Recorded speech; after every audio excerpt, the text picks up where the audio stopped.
नमस्कार दोस्तों, self study group में आप सभी लोगों का स्वागत है। आज हम लोग इंस्टेल HMM ऑपरेटर के होने वाली परीक्षा के तर्ज पर एक मॉडल पेपर देखेंगे और साथ ही साथ बिहार पुलिस ड्राइवर कांस्टेबल के मॉडल पेपर को भी साथ में देखेंगे। दोनों का सिलेबस एक होने के कारण इसी मॉडल पेपर में हम दोनों को अध्ययन करेंगे। साथ ही देर न करते हुए अब चलते हैं मॉडल पेपर की ओर। मॉडल पेपर की ओर जाने से पहले आप सभी लोग को बता दें, जो साथी हमारे चैनल में पहली बार विजिट कर रहे हैं, कृपया चैनल को सब्सक्राइब कर लें और बेल आइकन को ज़रूर प्रेस कर लें ताकि आने वाला हर वीडियो आपको आसानी से मिल सके। और तमाम तरह की जानकारी के लिए हमारे चैनल से ज़रूर जुड़े रहें। चलते हैं मॉडल पेपर की ओर। भारत में सर्वप्रथम पंचायती राज कब लागू हुआ था? बताइए साथियों, सर्वप्रथम पंचायती राज कब लागू हुआ था? पहला ऑप्शन है 1959, दूसरा ऑप्शन है 1956, तीसरा ऑप्शन है 1946 और चौथा ऑप्शन है 1950। इसका सही आंसर हो जाएगा 1959। कब लागू हुआ था पंचायती राज? सर्वप्रथम 1959 में। 2 अक्टूबर 1959 को राजस्थान के नागौर में उस समय के वर्तमान प्रधानमंत्री पंडित जवाहरलाल नेहरू के अध्यक्षता में वहाँ लागू किया गया था। अब हम लोग नेक्स्ट चलते हैं क्वेश्चन की ओर। भारत में सर्वप्रथम राष्ट्रपति शासन किस राज्य में लागू हुआ था? बताइए साथियों, सर्वप्रथम राष्ट्रपति शासन किस राज्य में लगा था? सर्वप्रथम राष्ट्रपति शासन लगा था पंजाब में। राष्ट्रपति शासन कब लगा था? पंजाब में। कब लगा था? 1951 में। अनुच्छेद कितने अनुच्छेद का लगता है? 356। 356 के अनुसार किसी राज्य में राष्ट्रपति शासन लगता है। अब नेक्स्ट चलते हैं। राज्यसभा के कितने सदस्य 2 साल पर अवकाश ग्रहण करते हैं? बताइए साथियों, कितने सदस्य 2 साल पर अवकाश ग्रहण करते हैं? पहला है 1/3, दूसरा 1/5, तीसरा है 1/4 और चौथा है 1/2। इसका सही आंसर हो जाएगा 1/3। 1/3 सदस्य जो होते हैं प्रति 2 वर्ष पर अवकाश ग्रहण करते हैं। राज्यसभा सदस्यों का जो कार्यकाल होता है कितने वर्षों का होता है? 6 वर्षों का। 6 वर्ष का राज्यसभा सदस्य का कार्यकाल होता है। राज्यसभा कभी भी गठन होने वाला सदन नहीं है। अब नेक्स्ट क्वेश्चन को चलते हैं। राष्ट्रपति पद के उम्मीदवार के लिए सदस्य का अनुमोदन होना आवश्यक है। कितने सदस्यों का अनुमोदन होना चाहिए? राष्ट्रपति पद के उम्मीदवार के लिए 50 सदस्यों का अनुमोदन होना अति आवश्यक है, अर्थात ऑप्शन नंबर 1 सही है। राष्ट्रपति के चुनाव में लोकसभा, राज्यसभा और विधानसभा के सदस्य भाग लेते हैं। कौन कौन भाग लेते हैं? लोकसभा, राज्यसभा और विधानसभा के सदस्य भाग लेते हैं। राष्ट्रपति पद के उम्मीदवारों के लिए 50 प्रस्तावक और 50 अनुमोदक सदस्यों का होना अति आवश्यक है। अब नेक्स्ट क्वेश्चन पर हम लोग चल रहे हैं। संविधान सभा के अस्थायी अध्यक्ष कौन थे? बताइए साथियों, अस्थायी अध्यक्ष कौन थे? अस्थायी थे डॉक्टर राजेंद्र प्रसाद और अस्थायी थे डॉक्टर सच्चिदानंद सिंह। नेक्स्ट क्वेश्चन की ओर चला जाए। राष्ट्रपति किस अनुच्छेद के तहत महाभियोग लगाया जाता है? राष्ट्रपति को किस अनुच्छेद के तहत महाभियोग लगाया जाता है? अनुच्छेद 61 के अंतर्गत राष्ट्रपति पर महाभियोग की प्रक्रिया के द्वारा से पद से हटाया जा सकता है। राष्ट्रपति को महाभियोग के द्वारा ही हटाया जा सकता है, ऐसे किसी प्रकार से हटाया नहीं जा सकता है। अनुच्छेद 110 में किसका प्रावधान है? अनुच्छेद 110 में धन विधेयक का प्रावधान है। नेक्स्ट चलते हैं। मार्लो मिंटो सुधार अधिनियम कब पारित किया गया था? मार्लो मिंटो सुधार अधिनियम पारित किया गया था 1909 में। 1909 ईस्वी में मार्लो मिंटो सुधार अधिनियम पारित किया गया था। 1919 में कौन सा अधिनियम पारित किया गया था? 1919 ईस्वी में मॉन्टेगू चॉम्स्फोर्ड अधिनियम पारित किया गया था। 1927 ईस्वी में भारत सरकार अधिनियम पारित किया गया था और 1927 ईस्वी में साइमन कमीशन जो थी वो भारत आई थी। प्रकलन समिति सदस्यों का कार्यकाल होता है। बताइए साथियों, प्रकलन समिति सदस्यों का कार्यकाल होता है। पहला ऑप्शन है 1 वर्ष, दूसरा है 5 वर्ष, तीसरा है 2 वर्ष और छठा है 6 वर्ष। इसका सही आंसर हो जाए प्रकलन समिति सदस्यों का कार्यकाल कितने वर्ष का होता है? 1 वर्ष का होता है। कितने वर्ष का? 1 सभा। और लोकसभा सदस्यों का कार्यकाल कितना होता है? 5 वर्ष का। लोकसभा और विधानसभा का सदस्यों का कार्यकाल कितने वर्ष का होता है? 5 वर्ष का होता है। और विधान परिषद और राज्यसभा सदस्यों का कार्यकाल होता है कितने वर्ष का होता है? 6 वर्ष का। अब नेक्स्ट क्वेश्चन को हम चलते हैं। संविधान के भाग 18 में किसका उल्लेख है? बताइए साथियों, संविधान के भाग 18 में किसका उल्लेख है? संविधान के भाग 18 में आपातकाल का उल्लेख है। किसका है? आपातकाल का उल्लेख है। और संविधान के भाग 20 में संविधान संशोधन का उल्लेख है। संविधान संशोधन किस में किया जाता है? अनुच्छेद 368 के अनुसार संविधान में संशोधन किया जा सकता है। भारत में कितने तरह का आपातकाल की घोषणा होती है? भारत में 3 तरह के आपातकाल की घोषणा होती है। नेक्स्ट हम लोग चलते हैं, उगते हुए सूर्य का देश किसे कहा जाता है? इसके साथ ही बताइए, उगते हुए सूर्य का देश किसे कहा जाता है? उगते हुए सूर्य का देश कहा जाता है जापान को कहा जाता है। किसको कहा जाता है? जापान को। और मध्यरात्रि का सूर्य किसे कहा जाता है? मध्यरात्रि को कहा जाता है नॉर्वे को। किसको कहा जाता है? नॉर्वे को। कंगारुओं का देश किसे कहा जाता है? ऑस्ट्रेलिया को। नेक्स्ट है, निम्न में से कौन सा जम्मू कश्मीर का लोक नृत्य नहीं है? बताइए साथियों, इनमें से कौन सा जम्मू कश्मीर का लोक नृत्य है? निम्न में से कौन सा जम्मू कश्मीर का लोक नृत्य है? बताइए। पहला है तमाशा लवनी, दूसरा है भरतनाट्यम, तीसरा है गरबा, चौथा है राव। तमाशा और लवनी जो लोक नृत्य है यह है महाराष्ट्र का। कहाँ का है? यह है महाराष्ट्र का। यह है महाराष्ट्र का है। और भारतनाट्यम जो है तमिलनाडु का है। किसका है? तमिलनाडु का। और गरबा जो है यह है गुजरात का। गरबा गुजरात का होता है। और राव जो है जम्मू कश्मीर का है, JNK। नेक्स्ट चलते हैं हम लोग,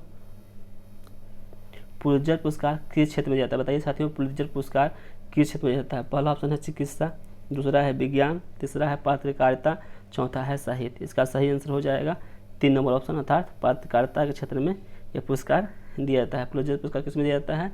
पत्रकारिता के क्षेत्र में दिया जाता है। निम्न में से कौन सा मैथिली शरण गुप्त की रचना है? बताइए साथियों, इसमें कौन सा दिए गए 4 ऑप्शन में से कौन सा मैथिली शरण गुप्त की रचना है? पहला ऑप्शन है कामायनी, दूसरा है बीजक, तीसरा है यामा, चौथा है भारत भारती।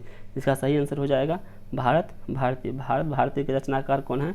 मैथिली शरण गुप्त। यामा किसने लिखा है? यामा महादेवी वर्मा के द्वारा लिखा गया है। किसके द्वारा लिखा गया है? महादेवी वर्मा द्वारा लिखा गया है। बीजक जो है कबीर के द्वारा लिखा गया है। किनके द्वारा लिखा गया है? कबीर के द्वारा। और कामायनी आंसू अल्लाह जयशंकर प्रसाद के द्वारा लिखा गया है। जयशंकर प्रसाद के द्वारा लिखा गया है। आप अगर इस तरह की कविताओं पुस्तक को नहीं देखे हैं तो हमारे वीडियो जाइएगा, वहाँ हमने एक वीडियो बनाया है सभी राइटरों को और उनके पुस्तक से संबंधित, वो जरूर आप लोग देखें, सारा डाउट क्लियर हो जाएगा आपका। IOC इंडियन अंतर्राष्ट्रीय ओलंपिक संघ का मुख्यालय कहाँ है? अंतर्राष्ट्रीय ओलंपिक संघ का मुख्यालय कहाँ है? अंतर्राष्ट्रीय ओलंपिक संघ का मुख्यालय है लुसान है। लुसान कहाँ है मुख्यालय? लुसाले में है। नेक्स्ट चलते हैं, मेनर हिम रेखा किन 2 देशों के बीच है? बताइए साथियों, मेनर हिम रेखा किन 2 देशों के बीच है? पहला है ऑप्शन है भारत पाकिस्तान, दूसरा है भारत चीन, तीसरा है रूस फिनलैंड और चौथा है अमेरिका कनाडा। ये सही आंसर हो जाएगा रूस और फिनलैंड के बीच है। किसके बीच है? रूस और फिनलैंड के बीच है। किसके बीच है? रूस और फिनलैंड के बीच में स्थित है। हमने चलते हैं, भारत का सबसे छोटा राजमार्ग कौन सा है? बताइए साथियों, भारत का सबसे छोटा राजमार्ग कौन सा है? भारत का सबसे छोटा राजमार्ग कौन सा है? NH-47A। कौन है? NH-47A, जिसकी कुल लंबाई कितनी है? 6 किलोमीटर है। और सबसे बड़ा राष्ट्रीय राजमार्ग कौन सा है? NH-44। सबसे बड़ा कौन है? NH-44, जो जम्मू कश्मीर से कन्याकुमारी को मिलाती है। नेक्स्ट क्वेश्चन हमारा है, जयप्रकाश अंतर्राष्ट्रीय हवाई अड्डा किस राज्य में स्थित है? बताइए साथियों, जयप्रकाश अंतर्राष्ट्रीय हवाई अड्डा किस राज्य में स्थित है? जयप्रकाश अंतर्राष्ट्रीय हवाई अड्डा बिहार में है। किस में है? बिहार में। नेक्स्ट क्वेश्चन है, दिल्ली मेट्रो की शुरुआत किस देश के सहयोग से किया गया था? दिल्ली मेट्रो जो हुआ है इसका किन देशों के सहयोग से बनाया गया है? पहला ऑप्शन है जापान, कोरिया, दूसरा है जापान और अमेरिका, तीसरा है रूस और अमेरिका और चौथा है चीन और जापान।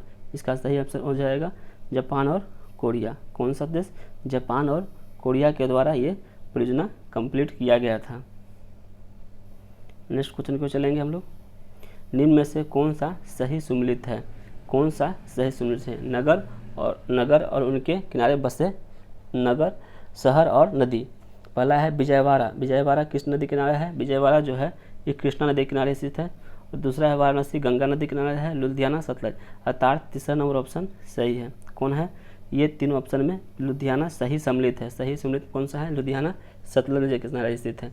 श्रीनगर ताप्ती नगर किनारे नहीं है। श्रीनगर किस नदी किनारे है? यह है झेलम। श्रीनगर किस में है? झेलम। और वाराणसी गंगा किनारे है, वाराणसी गंगा किनारे है। और विजयवाड़ा कृष्णा नदी किनारे है। विजयवाड़ा कृष्णा नदी किनारे है, कृष्णा नदी के किनारे है।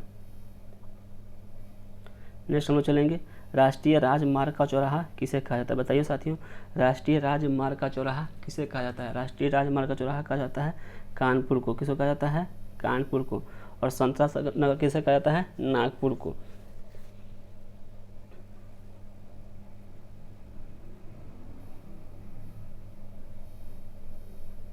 नेक्स्ट क्वेश्चन है, केंद्र सरकार राज्य सरकार के बीच शक्तियों का बंटवारा किस देश के संविधान से लिया गया है? केंद्र सरकार और राज्यसभा के बीच शक्तियों का बंटवारा किस देश के संविधान से लिया गया है? पहला ऑप्शन है अमेरिका, दूसरा है कनाडा, तीसरा ऑस्ट्रेलिया और चौथा है रूस। इसका सही ऑप्शन हो जाएगा ऑस्ट्रेलिया। कहाँ से लिया गया है? ऑस्ट्रेलिया से। केंद्र सरकार और राज्य सरकार के शक्तियों का बंटवारा ऑस्ट्रेलिया के संविधान से लिया गया है। नेक्स्ट हम लोग चलेंगे, संविधान सभा की अंतिम बैठक हुई थी, कब हुई थी? संविधान सभा की अंतिम बैठक हुई थी 24 जनवरी 1950 ईस्वी को। कब हुई थी? 24 जनवरी 1950 ईस्वी को। और संविधान सभा की लागू कब हुआ था? संविधान सभा द्वारा संविधान लागू कब किया गया था? 26 नवंबर 1950 को लागू किया गया था। नेक्स्ट क्वेश्चन है, केंद्र सरकार और राज्य सरकार के बीच शक्तियों का विभाजन किस अनुसूची में है? बताइए साथियों, केंद्र सरकार और राज्यसभा के शक्तियों का विभाजन है अनुच्छेद 9 में। किस में है? अनुच्छेद 7 में। अनुच्छेद 7 के अंतर्गत ये किया जाता है। नेक्स्ट क्वेश्चन है, भारतीय नागरिकता का उल्लेख संविधान के किस भाग में है? भारतीय नागरिकता का उल्लेख संविधान के भाग 2 में है। अर्थात ऑप्शन नंबर 1, संविधान के भाग 2 में भारतीय नागरिकता का उल्लेख है। कितने अनुच्छेद से कितने तक? अनुच्छेद 5 से 11 तक इसका उल्लेख है। और भाग 4 में नीति निर्देशक तत्व का उल्लेख है। किसका है? भाग 4 में नीति निर्देशक तत्वों का उल्लेख है। हमने चलते हैं, राष्ट्रपति बनने के लिए न्यूनतम आयु कितनी चाहिए? राष्ट्रपति बनने के लिए न्यूनतम आयु चाहिए आपका 35 वर्ष। कितना चाहिए? 35 वर्ष। राष्ट्रपति बनने के लिए न्यूनतम आयु होना चाहिए 35 वर्ष। और सांसद बनने के लिए न्यूनतम उम्र कितना चाहिए? 25 वर्ष। और विधानसभा सदस्य बनने के लिए भी उम्र चाहिए कितना चाहिए? 25 वर्ष।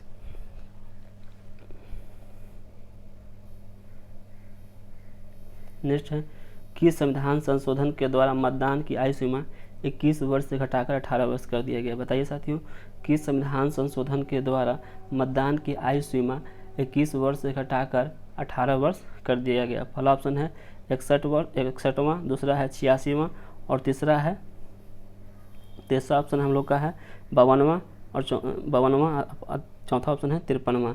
इसका सही आंसर हो जाएगा 61वां संविधान संशोधन के द्वारा जो 1986 में हुआ था। इसके अनुसार मतदान की उम्र सीमा 21 वर्ष से घटाकर 18 वर्ष कर दिया गया। अब नेक्स्ट क्वेश्चन पे चलते हैं हम लोग, वर्तमान समय में लोकसभा के अध्यक्ष कौन है? बताइए साथियों, वर्तमान समय में लोकसभा के अध्यक्ष कौन है? वर्तमान समय में लोकसभा के अध्यक्ष हैं ओम प्रकाश बिरला। कौन है? ओम प्रकाश बिरला। और राज्यसभा के अध्यक्ष कौन है? उपाध्यक्ष कौन है? M.K. वेंकैया नायडू। कौन है? M. वेंकैया नायडू। और गणेश वासुदेव मामूलंकर कौन थे? लोकसभा के प्रथम अध्यक्ष कौन थे? लोकसभा के प्रथम अध्यक्ष थे गणेश वासुदेव मावलंकर। और लोकसभा का प्रथम महिला अध्यक्ष कौन थी? लोकसभा का प्रथम महिला अध्यक्ष थी मीरा कुमार। नेक्स्ट है, अंतर्राज्यीय परिषद का गठन अनुच्छेद कितने के अंतर्गत किया जाता है?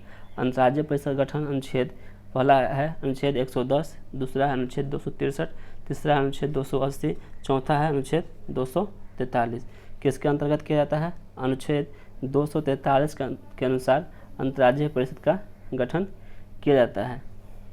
नेक्स्ट क्वेश्चन हम लोग का है, सिरका में कौन सा अम्ल पाया जाता है? बताइए साथियों, सिरका में कौन सा अम्ल पाया जाता है?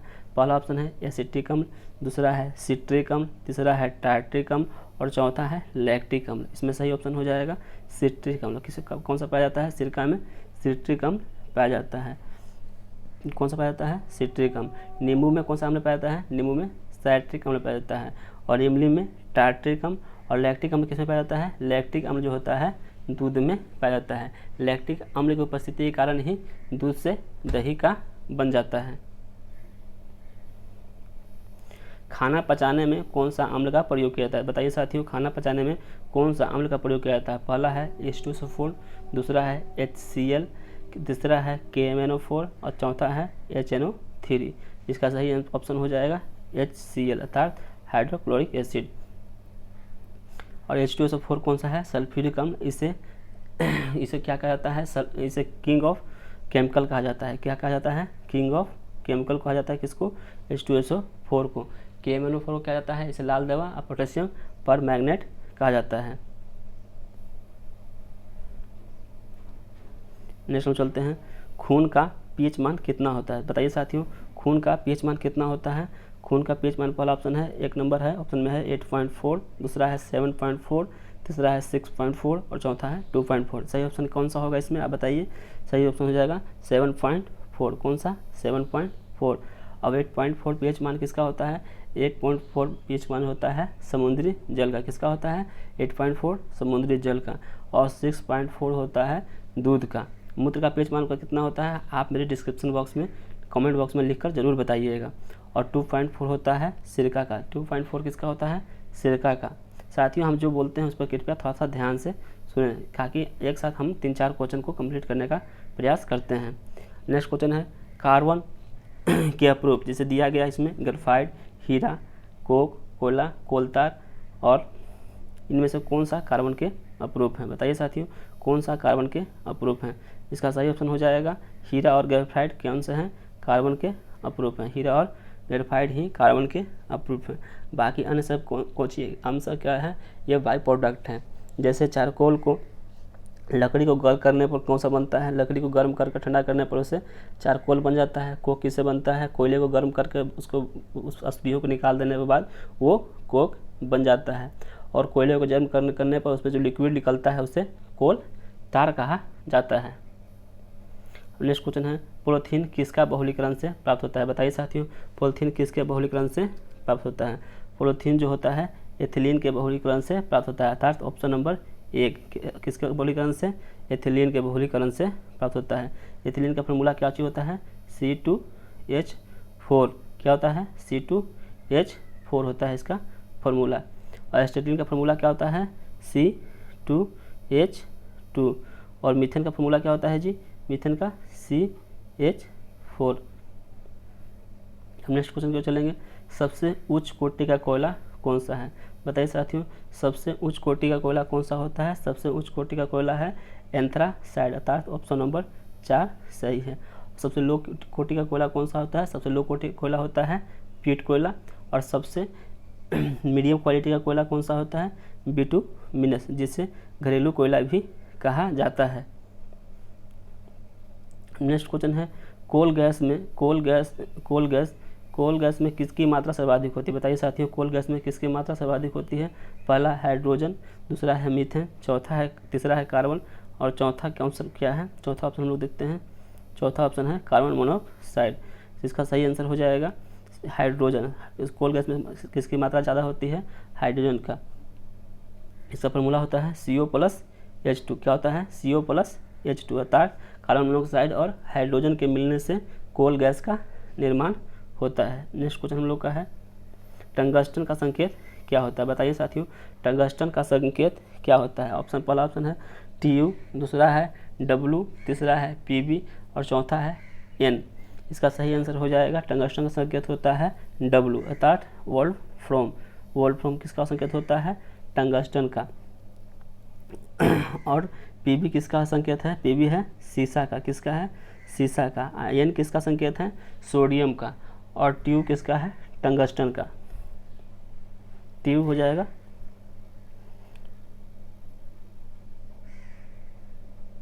टंगस्टन संकेत क्या आता है? W फ्रॉम होता है W। नेक्स्ट क्वेश्चन हम लोग है, जर्मन सिल्वर में सिल्वर की मात्रा होती है? बताइए साथियों, जर्मन सिल्वर में सिल्वर की मात्रा होती है। पहला ऑप्शन है 40%, दूसरा है 30%, तीसरा है 60% और चौथा है 0%। इसका सही आंसर हो जाएगा 0%। यानी कि जर्मन सिल्वर में सिल्वर की मात्रा होती ही नहीं है। जर्मन सिल्वर में कौन कौन सा मिश्रण किसके मिलने से बनता है? ये बनता है कॉपर यानी कि Cu प्लस Zn प्लस और एक होता है Na अर्थात निकेल। इसमें प्रतिशत की मात्रा होता है 60-20-20 अर्थात जर्मन सिल्वर में सिल्वर की मात्रा नहीं होता है। नेक्स्ट क्वेश्चन है, जरा दृष्टि दोष को दूर करने के लिए किसका प्रयोग किया जाता है? बताइए साथियों, जरा दृष्टि दोष दूर को करने के लिए किसका प्रयोग किया जाता है? द्विफोक्सी लेंस को। किसका प्रयोग किया जाता है? द्विफोक्सी लेंस को। और निकट दृष्टि दोष के लिए किसका प्रयोग किया जाता है? निकट दृष्टि दोष के लिए अवतल लेंस का प्रयोग किया जाता है और दूर दृष्टि दोष के लिए उत्तल लेंस का प्रयोग किया जाता है। नेक्स्ट क्वेश्चन है, किसी साधारण सूक्ष्मदर्शी का दूरी फोकस दूरी 50 सेंटीमीटर है तो उसकी आवर्धन क्षमता होगी। इसका सही ऑप्शन पहला ऑप्शन है 1.5, दूसरा है 2.0, तीसरा है 1.00 और चौथा है 0.5। इसका सही आंसर हो जाएगा 1.5 अर्थात 1.5 क्या होता है? डाईऑप्टर। क्या होता है? डाईऑप्टर। लेंस की क्षमता को किस में मापते हैं? डाईऑप्टर में मापते हैं। किस में मापते हैं? डाईऑप्टर में। इसका फार्मूला हो जाएगा, कौन सा फार्मूला हम लोग पुट करते हैं? इसका फार्मूला हो जाएगा, होता है 1 + d/f। कौन सा? 1/d/f, यानी कि यहाँ हो जाएगा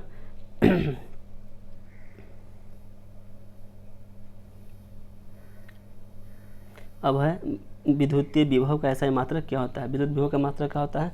विद्युतीय विभव का मात्रक होता है, बताइए साथियों, विद्युतीय विभव किस में मापते हैं? विद्युतीय विभव का मात्रक होता है वोल्ट। विद्युत विभव किस में मापा जाता है? वोल्ट में। एम्पियर में क्या मापा जाता है? एम्पियर में विद्युत धारा को मापा जाता है। किस में मापा जाता है? विद्युत धारा का ऐसा मात्रक क्या होता है? एम्पियर। ओम किसका मात्रक होता है? ओम विद्युत प्रतिरोध का मात्रक होता है। और फैराडे किसका मात्रक होता है?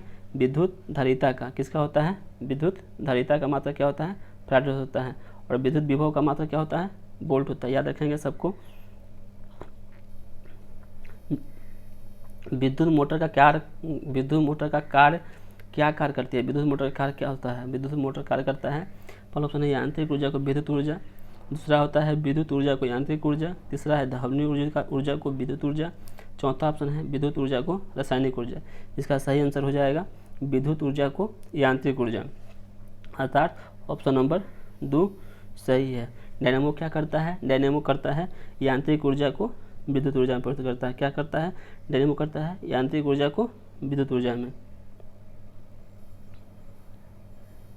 नेक्स्ट क्वेश्चन है, प्रकाश का रंग नीला किसके कारण दिखाई पड़ता है? बताइए साथियों, प्रकाश का नीला रंग किसके कारण दिखाई देता है? प्रकाश का नीला दिखना है, सही ऑप्शन इसका हो जाएगा प्रकाश का प्रकीर्णन। प्रकाश का प्रकीर्णन के कारण ही आकाश नीला दिखाई पड़ता है।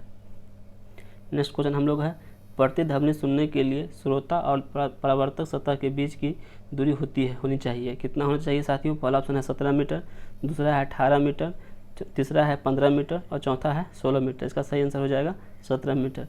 प्रतिध्वनि सुनने के लिए श्रोता और परावर्तक सतह के बीच की दूरी जो होना चाहिए वो होना चाहिए 17 मीटर। नेक्स्ट क्वेश्चन है, ध्वनि की चाल सर्वाधिक होती है किस में? ध्वनि की चाल सर्वाधिक होती है, पहला ऑप्शन है जल में, दूसरा होता है द्रव में, तीसरा होता है ठोस में, चौथा निर्वात में। ध्वनि की चाल सर्वाधिक होता है ठोस में। किस में होता है? ठोस में। और ध्वनि की चाल न्यूनतम किस में होता है? निर्वात में ध्वनि का चाल न्यूनतम होता है, यानी 0 होता है। अब नेक्स्ट क्वेश्चन है, वनस्पति विज्ञान का जनक किसे कहा जाता है? बताइए साथियों, वनस्पति विज्ञान का जनक किसे कहा जाता है? पहला ऑप्शन है थियोफ्रेस्टस, दूसरा है अरस्तु, तीसरा है लैमार्क, चौथा है डार्विन। इसका सही ऑप्शन हो जाएगा थियोफ्रेस्टस। थियोफ्रेस्टस को वनस्पति विज्ञान का जनक कहा जाता है। और जीव विज्ञान का जनक किसे कहा जाता है? जीव विज्ञान का जनक किसे कहा जाता है? अरस्तु को कहा जाता है। और लैमार्क को क्या कहा जाता है? उत्परिवर्तन के सिद्धांत को दिए थे, इसलिए उनको कुछ नहीं कहा जाता है।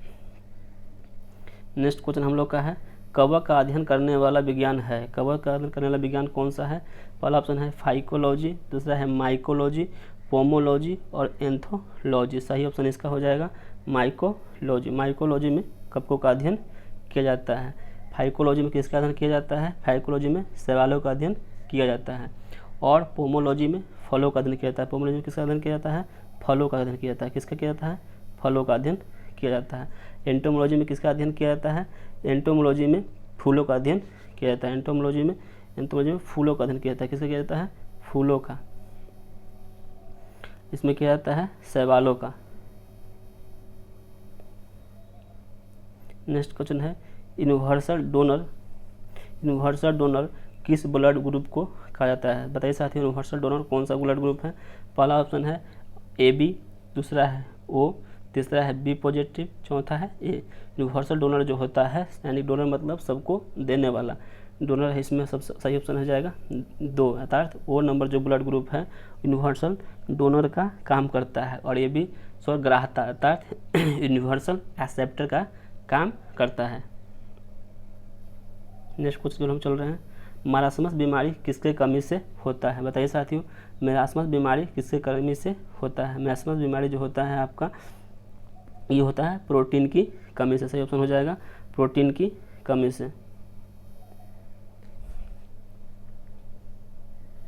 नेक्स्ट क्वेश्चन है, चेचक का टीका का खोज किसने किया था? बताइए साथियों, चेचक का टीका का खोज किसने किया था? पहला ऑप्शन है रॉबर्ट कोच, दूसरा है एडवर्ड जेनर, तीसरा है जेम्स वाटसन और क्रिक, चौथा है पिनकस। इसका सही ऑप्शन हो जाएगा एडवर्ड जेनर, अर्थात ऑप्शन नंबर 2 इसका सही है। एडवर्ड जेनर के द्वारा ही टीका का खोज किया गया था। और रॉबर्ट कोच तो किसका खोज किया था? रॉबर्ट कोच किए थे टीबी का। किसका किए थे? टीबी बैक्टीरिया का खोज किए थे। और वाटसन और किसका खोज किए थे? ये किए थे DNA का। किसका किए थे? DNA का। और पिनकस क्या किए थे? पिनकस गर्भ निरोधक गोली का। किसका किए थे? गर्भ निरोधक गोली। नेक्स्ट हम चलेंगे, निम्न में से कौन सा सही मेल नहीं है? सही मेल नहीं है, देखते हैं सही मेल कौन सा है। सबसे लंबा सीमा वाला देश कनाडा, बिल्कुल सही। सबसे छोटा सीमा वाला देश जिब्राल्टर, बिल्कुल सही। सबसे अधिक सीमा वाला देश चीन, सर्वाधिक सीमा वाला देश चीन, ठीक है, इसमें 11 देश का सीमा लगता है। सबसे कम आबादी वाला देश नीबिया, गलत। सबसे कम आबादी वाला देश कौन सा है? सबसे कम आबादी वाला देश है वेटिकन सिटी। कौन सा है? Vatican city.